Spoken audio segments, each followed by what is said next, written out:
Crispy వంకాయ bajji వేసిందండి. Taste మాత్రం చాలా అంటే చాలా బాగుంది. ఖచ్చితంగా ట్రై చేయండి.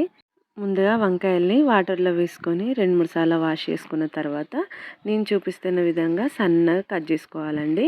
ఇలా మంచిగా కట్ చేసుకున్న తర్వాత ఒక బౌల్లో సాల్ట్ వేసుకొని వాటర్లో ఈ వంకాయలను వేసుకొని ఒక 5 నిమిషాలు ఉంచుకోవాలండి.